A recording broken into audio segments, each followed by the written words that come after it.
Too much GH. Shout out to your fans and everybody who is watching Too Much GH.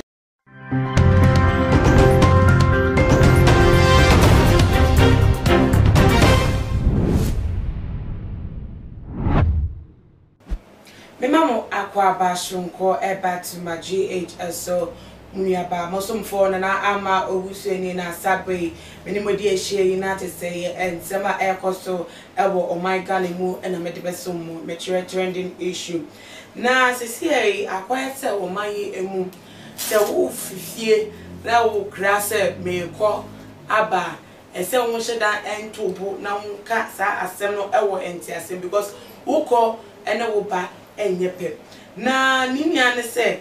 wo ko a ma hwa wo be krase wo me ko na nyame maduma mesa samichi aba because wo ko no wo nim de ba koto wo kwan mu se akwanhia o se akonfo se te se we mu kra obetimi ayira fiata sfasa so a ye hu echi kwan no bibie timi se ebra e wo mu de ebre boni pa ene wo mu no na me ka kosi to se report bi abetum ewe ye nima se na report no emu orem kakra entia se no ewechi na te se SMP na police ni bi ate se wona ne yere ewo fie ene wo sorry fifie se wo ko esuo bi a ben insuhum akoshe na sasi bi o wato wo kosha asase no so akohe de ko ewa asase no so ye na no adafia de ya na ebisuafo menemo kase ya besi enne me ko akohe masase so aba police ni be me entimi emedru fie na according to ne yere no nikuno efifie atese wo okra na se wo ko ne na sase so ewo subi esubi esuhun krobi eben no ewo eastern region no besi enne wafra enko na kampo wafempo na nikunu emfa ko betia se so maybe mema de wom suban ese akopio baby fufro no 1% na everybody disturbing intensity we do me phone call to baby na so enya friend kwa na ere no etu na namo e de koye police station e ko report asem no ewo akra ya na wo ko report ya no so the police for so wo man tena mo to so wo mo sorry entempa e di ensem na chi e ko asase krona nikuno ekra ese wo kwakọ hweso e di aba anokwasem so wo mudu asase so no ne ka o 2 years wo de kwhwa asase so no aba no na ka no esi ho atese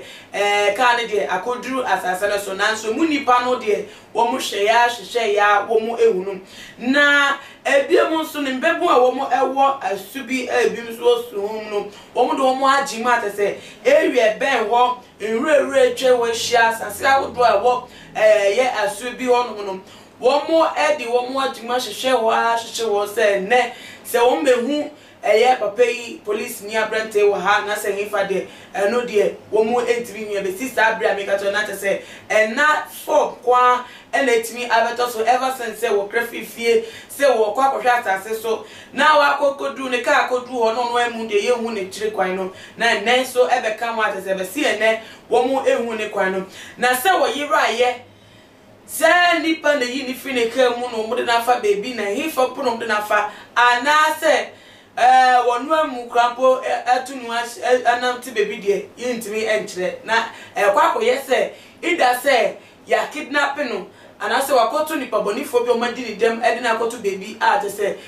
far off from baby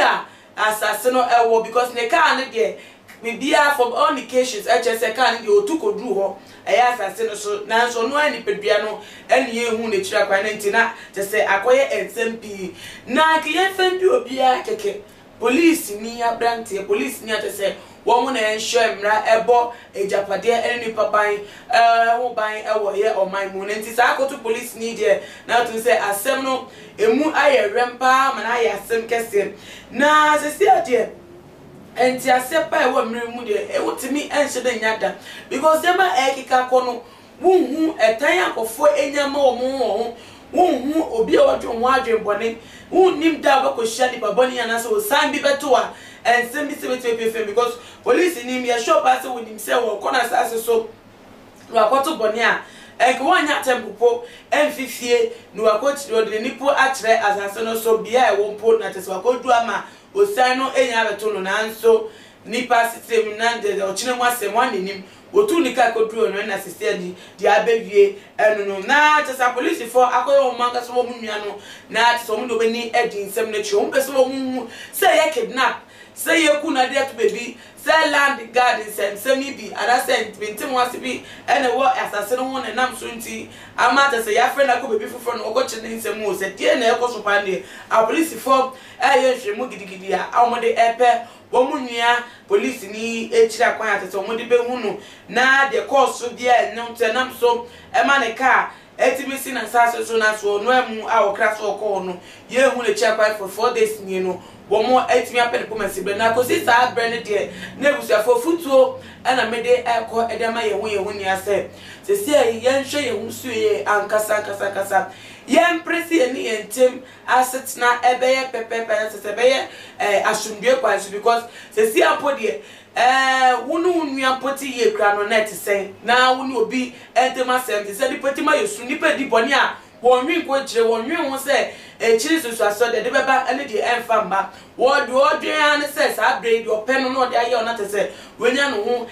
fa wodie na wedi na tese waye free o de nam ni baby nti yenhwe ye hu ye pa ewo ya sitine mu na stade obia enkwa ekra ni nsem obia ho banbo ekro no ankasa ni nsem etu wo hwe hu ye a no wa hwe hu ye na medi esini bomodin a na share video we emadofo ebusuafo bibia no no so enfane ni ndi ensem no echi ebi na ebia so no share ebiem so no follow yen our Instagram ni your Facebook page @tumagh_. Nana ama obusua enemidi na ne dey midi besia nyame adoma ebesai edi ehia bi makra. Yo too much GH nie Ghana for ahwefo etiefo onipa bi a won subscribe e wo too much GH no subscribe wo na ehintasem esema ebuafa o my Ghana so ena ye de bremu one God in ye the only one God in GH eho ana de bia mehwe abrechefo ene Ghana for mo amobia safa na ina me recommend emamo too much GH too much GH we did akose Japan e prepare mbese me TV me hwe too much GH omo de mufu a hey omo sports and as entertainment hey omo de mufu mo koso show mo no ni baji de bia me da ma say love you. The major prophet kum chacha on say me catch was say bomoden na hwe too much GH on say me kan ye nyene bone pa na kase ye pe wo wi ase ya asodin ti na adam wo hu nyame ye no nyam no wo hu ne ma bi a wo hwehwehwehwe e wo other place ne ade kat won na bomoden na be hwe too much GH be hwe na subscribe bomoden o be hwe pe na wa ye subscribe o subscribe na subscribe na o subscribe a na wo benya ne yama papa a wo pe ahwe nyame hira na ura me dey Isaac Odwampo obetun afem the great ampo mbrembren wonu me kam woni hwe too much GH mu ye too much na me so me ye amo fire